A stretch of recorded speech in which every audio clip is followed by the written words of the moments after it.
హెచ్చరిక: డబ్బులు కమ్ముడిపోయే ఊరుకుక్కలతో విప్లవోద్యమాన్ని ఆపలేరు. ఆపాలని ప్రయత్నించే ప్రతి ఒక్కరికి ప్రజాకోట్లో ఇదే గతి పడుతుంది. ఇట్లు సింగన్న దళం.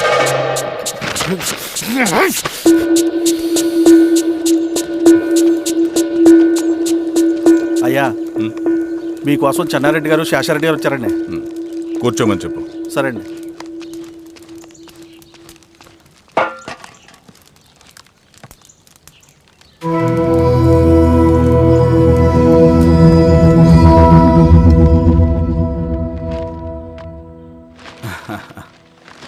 కూర్చోండి బాబాయ్.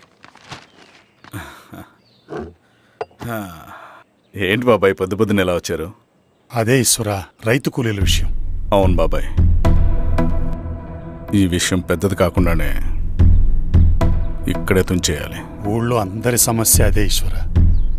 వాళ్ళు సరిగ్గా సమయం చూసి కూలీ రేట్లు పెంచమంటున్నారు. ఒక 5-10 అయితే మనకు పెద్దగా బాధ ఉండేది కాదు.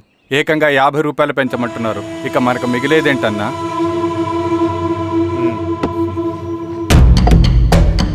చెరువులోకి నీళ్ళు వచ్చేసరికి జలగలకి బలం పెరుగుతుందంట.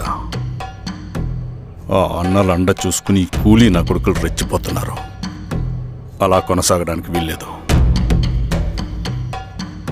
ఒక గంటకి మీరందరూ పోలీస్ స్టేషన్కి రండి. అక్కడ మాట్లాడి ఏం చెయ్యాలో ఒక నిర్ణయానికి వద్దాం. అలాగే పద.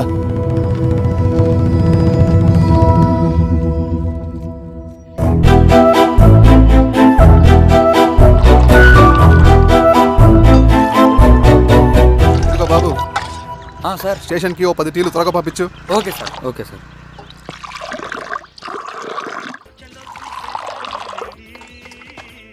రెడ్డి గారు, బయట ఊరు నుంచి కూలి వాళ్ళని తీసుకొస్తే ఇక్కడ ఊరోళ్ళు ఊరుకుంటారా? గొడవలకు వస్తారండి. నాకు లా అండ్ ఆర్డర్ ఇష్యూ అవుతుంది. వాళ్ళు గొడవకు దిగితే మేమన్నా వాచమలమా? ఏం చేయాలో మాకు తెలుసు. చుండూరు, కారంచెడు, పదిరికుప్పం, నీరుకొండల్లో ఏం జరిగిందో ఈ ఊర్లో కూడా అదే జరుగుతుంది. మీరు ఇలా ఆవేశపడితే ఎలా రెడ్డి గారు? మీరైనా చెప్పండి ఈశ్వర్ రెడ్డి గారు. ఏం చెప్పమంటావు గిరిధర్? వాళ్ళు ప్రతి సంవత్సరం ఇలా పెంచుకుంటూ పోతూ ఉన్నారు. ఈ సంవత్సరం 50, వచ్చే సంవత్సరం ఎంతని ఎవరికని వాళ్ళు అడిగిందంతా ఇచ్చుకుంటూ పోతూ ఉండాలా మేము? వచ్చే సంవత్సరం పెంచర్లేండి సార్. సరే, అలాగని వాళ్ళని రాసివ్వమని చెప్పండి, అప్పుడు చూద్దాం. వీరస్వామి, ఆ నరసింహ గారిని పిలువు. సార్, నరసింహ గారు సార్ పిలుస్తున్నారు. నమస్తే సార్. నమస్తే, కూర్చోండి. Sir tea. నమస్కారం. నమస్తే సార్. టీ అందరికీ ఇవ్వు. చూడండి నరసింహ గారు, మీరు అడిగింది ఇవ్వటానికి వాళ్ళు సిద్ధంగా ఉన్నారు. కానీ వచ్చే సంవత్సరం మీరు కూలీల రేటు పెంచబోమని హామీ ఇవ్వాలి. వచ్చే సంవత్సరం మిగిలిన వస్తువుల ధరలు పెరగవని మీరు హామీ ఇవ్వండి, అలాగే మేము ఇస్తాం. మేము అడిగింది మీ చేతిలో ఉంది, మీరు అడిగింది మాత్రం మా చేతిలో లేదు. వాళ్ళ చేతిలో ఉంది సార్, అంతా అన్నల చేతిలో ఉంది. సార్, వాళ్ళెవరో మాకు తెలీదు. మేమెవరి చేతుల్లో కీలువమనం కాదు. ఇది మా రైతు కూలీలందరం కలిసి సమిష్టిగా తీసుకున్న నిర్ణయం.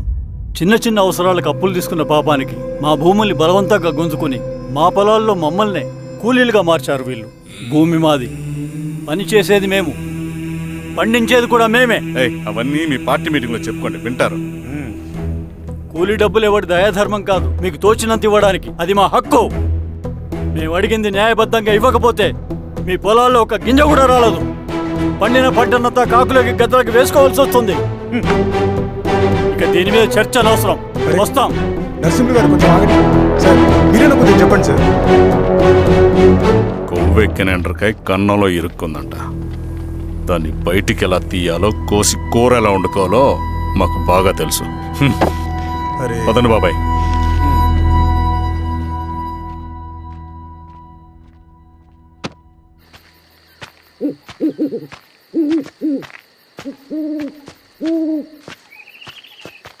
లాల్ సలాం కామ్రేడ్. లాల్ సలాం. ఇంత పొద్దున లేచారంటన్నా? విప్లవకారుల జీవితాలు ఇంతే కదా రవి. 15 ఏళ్ళుగా ఇదే జీవితమే కదా బతుకుతున్నాను. ఎటువైపు నుంచి ఎవడొచ్చి అటాక్ చేస్తాడో తెలీదు. పరిగెడుతూనే ఉండాలి. ఈ అడవిలో కడుపు నిండా తిండి, కంటి నిండా నిద్ర కూడా ఉండదు. ఒక్కొక్కసారి తాగడానికి చుక్క నీరు కూడా దొరకదు. 2 పుస్తకాలు, ఒక కిట్ బ్యాగ్, అందులో 2 జతలు, ఒకటి ఒంటి మీద, ఇంకోటి దండం మీద. ఇవే మనకున్న ఆస్తి. ఒక్కొక్కసారి ఇవి కూడా ఉండవు. బార్డర్లో సైనికుడు లాంటి వాడే, అడవిలో విప్లవకారుడు కూడా.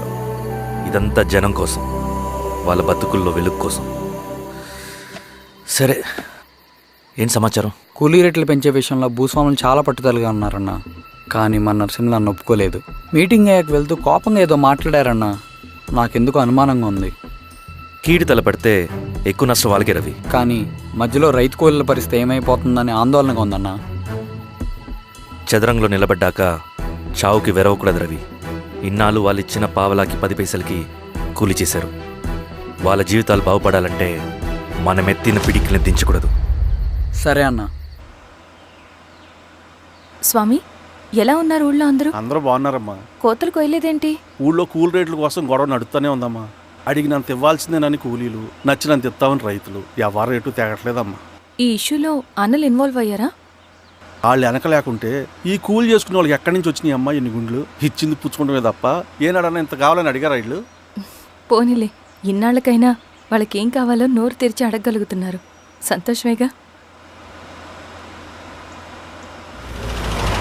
తీసుకుని మీదటైనా జాగ్రత్తగా ఉంటుంది.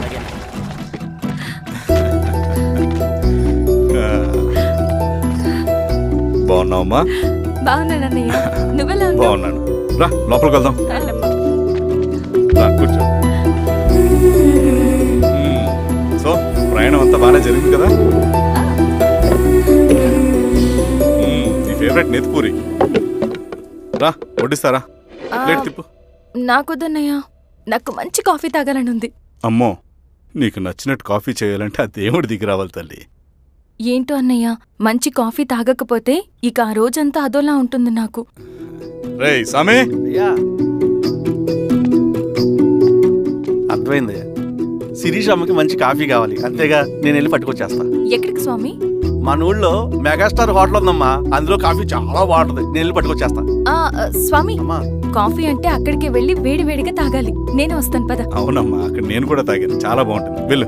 థ్యాంక్ యూ అన్నయ్య. ఆడుతూ పాడుతూ పని చేస్తాం.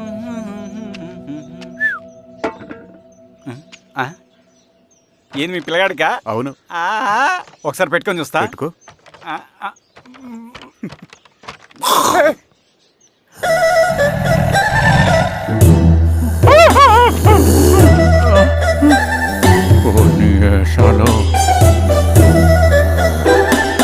ఇన్ని బట్టలు ఉంటే చూడండి, బట్టలు లేకుండా చంపేస్తా.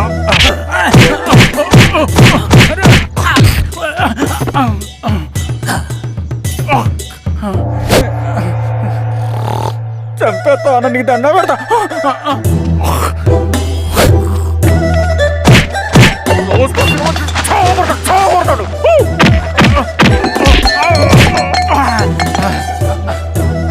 నేనన్నా బొట్టుని ఏందన్నా నాకు చంపుతా ఏంది?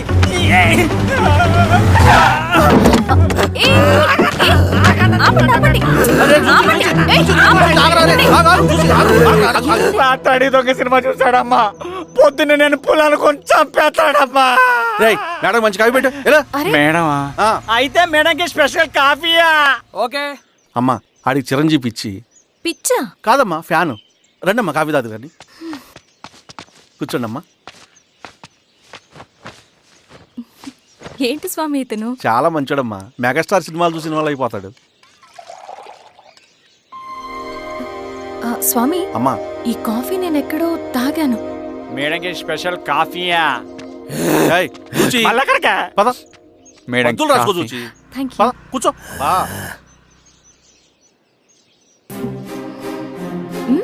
కాఫీ బాగుంది. ఎవరు చేశారు? మా రవణ పెట్టాడమ్మా.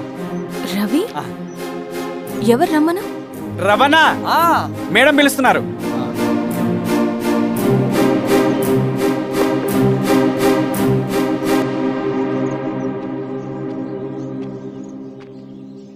ఇతనే రవణ. శిరీష, మీరా? రవి, నువ్వేంటి ఇక్కడ? కాఫీ బాగుందా? చాలా. అది కాదు రవి, నువ్వు ఇక్కడ? ఈ హోటల్ మనోల్దే. మన ఫ్రెండ్స్ అందరు బాగున్నారా? చాలా బాగున్నారు. అవును, మీరేంటి ఇక్కడ? ఏమైంది అన్నా, అన్నా ఏమైందన్నా? అన్నా, లే అన్నా. స్వామి త్వరగా కారుదా. జాగ్రత్త అన్నా, త్వరగా పట్టిది అన్నా. త్వరగా పోనీ.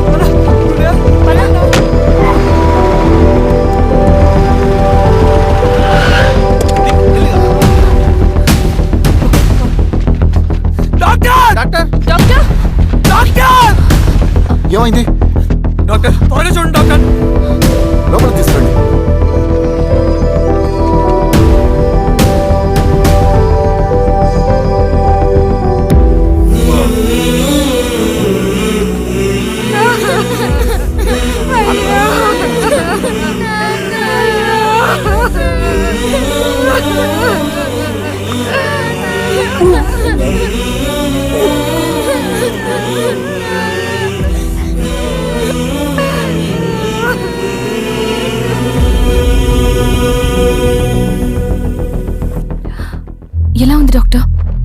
డాక్టర్ చనిపోయాడమ్మా.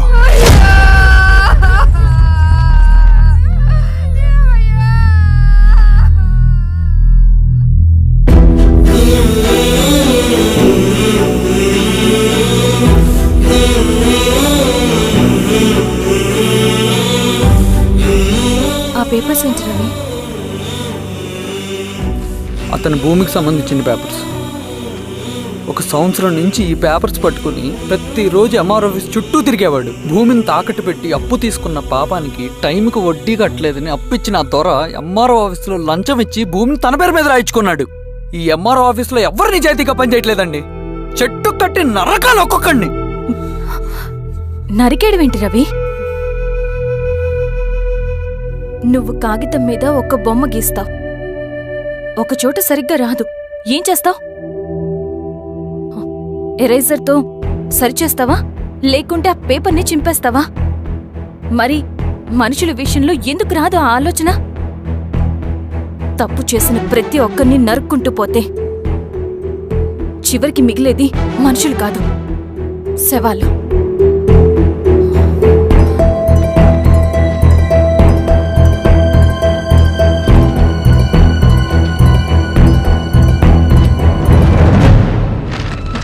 పదరవి రా.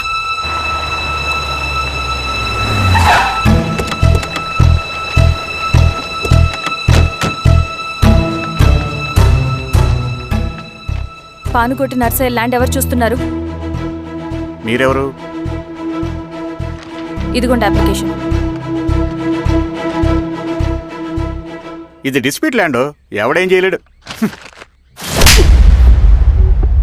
నీ నిర్లక్ష్యం, నీ లెక్కలేనితనం వల్ల ఒక నిండు ప్రాణం పోయింది. ఒక కుటుంబమే రోడ్డు మీద పడింది తెలుసా? ఏంటమ్మా గొడవ?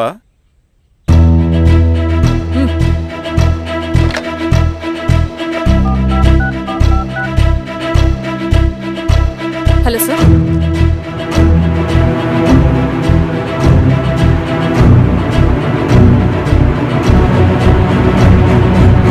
Okay sir.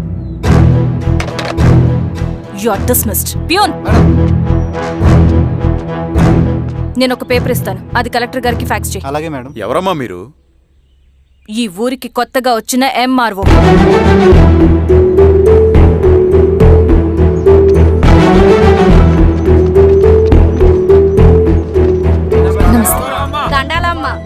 మీ పరిస్థితులు నాకు తెలుసు.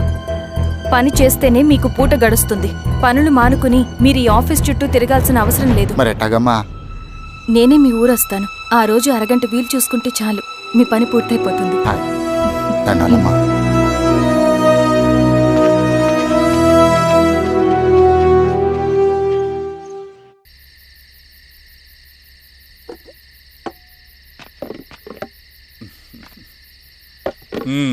ఎంఆర్ఓ గారు, ఏంటి ఛార్జ్ తీసుకున్న మొదటి రోజే ఆఫీస్లో మీ పవర్ చూపించారట? అన్నయ్య, నువ్వు సస్పెండ్ చేసిన వ్యక్తి నా దగ్గరికి వచ్చాడమ్మా. పాపం కన్నీళ్లు పెట్టుకున్నాడు. అతడి వల్ల నష్టపోయిన ఒక వ్యక్తి నా కళ్ళ ముందు చనిపోయాడన్నయ్య. కన్నీళ్లు ఎన్నిసార్లు తుడుచుకున్నా పోతాయి, కానీ వీళ్ల నిర్లక్ష్యంతో పేదవాళ్ల ప్రాణాలే పోతున్నాయి. అన్నయ్య, మనూరి సమస్య పేదరికం కాదు, నక్సలిజం. నాలాంటి ప్రభుత్వ ఉద్యోగులు వాళ్ల డ్యూటీలు సక్రమంగా చేయకపోవడం వల్ల విసిగిపోయిన జనం అడవిలో వాళ్ల హెల్ప్ తీసుకుంటున్నారు. ఒక వ్యవస్థ ఇక్కడ సరిగ్గా పనిచేయనందుకే మరో వ్యవస్థ అక్కడ పుట్టింది. అందుకే నా పన్నం చేయనివ్వండి. స్నానం చేసి రండి, భోజనం చేద్దాం.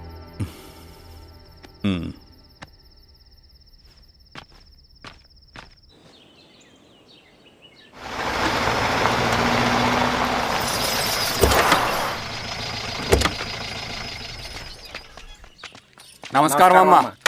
నమస్తే. ఇలా రండి. మీ ఊరు నుంచి కొందరు ఎంఆర్ఓ ఆఫీస్లో అప్లికేషన్స్ ఇచ్చారు. తను వాళ్ళ పేర్లు చెప్తారు, వాళ్ళని పిలవండి. అలాగే మేడం. వెళ్ళండి. Madam, coffee. నువ్వెప్పుడు వచ్చావు రవి? మీరు గంటకోసారి కాఫీ కావాలంటారు కదా, మాటి మాటికి వెళ్ళి రావడం ఎందుకని వచ్చేసా.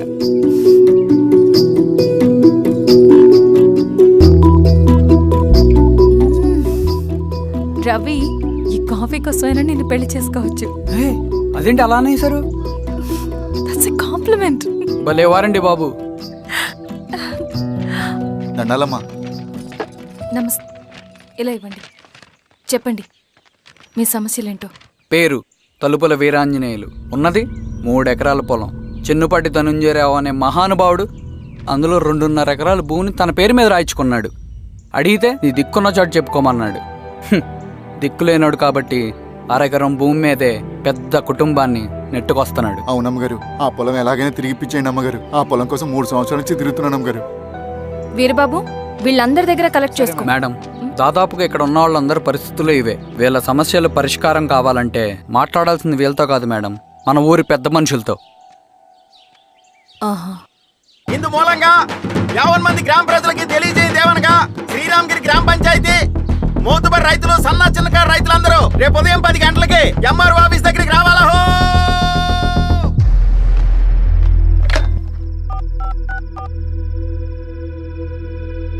హలో, ఎవరు?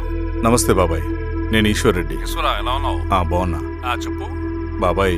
శిరీష్ ఎంఆర్ ఆఫీస్లో భూ సమస్యల గురించి రేపు మీటింగ్ ఏర్పాటు చేసింది. ఈ విషయం మన వాళ్ళంతా ఎలా తీసుకుంటారో అర్థం కావట్లేదు. అందుకనే మీకు ఫోన్ చేశాను. శిరీష్ చెప్పింది చేయండి, అదే మనకి కలిసి వస్తుంది. సరే బాబాయ్, ఉంటాను.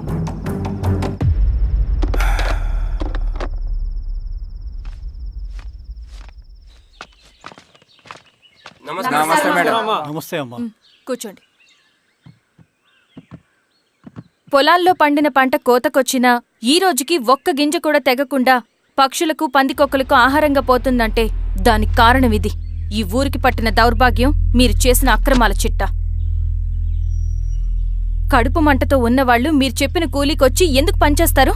దౌర్జన్యాలు చేసి దిక్కున్న చోటు చెప్పుకోమన్నారు. ఇప్పుడు అడవే వాళ్ళకి దిక్కైంది. అది ఎవరి తప్పు? మొత్తం 100 ఎకరాల పైచిలుకు భూమి వాళ్ల దగ్గర దౌర్జన్యంగా లాక్కుని ఇన్ని సంవత్సరాలుగా మీరు అనుభవిస్తూ ఉన్నది. మీ అంతట మీరుగా తిరిగిచ్చేస్తారా, లేదా చట్టం ఎలా పనిచేస్తుందో మీకు చేసి చూపించమంటారా? అలా చేయండి మేడం. నువ్వు ఆగవయ్య నరసింహులు. ఏం చేయాలో మా ఎంఆర్ఓ గారికి బాగా తెలుసు. అట్టా కానిండమ్మా. ఇస్తే మీ పొలాలు ఇవ్వండి, మా వివం. మీ పేరేంటి? సామిరెడ్డి. రూల్స్ ప్రకారం వెళ్తే మీ మొత్తం పొలం పోతుంది. కూర్చోండి. సామిరెడ్డి కూర్చో.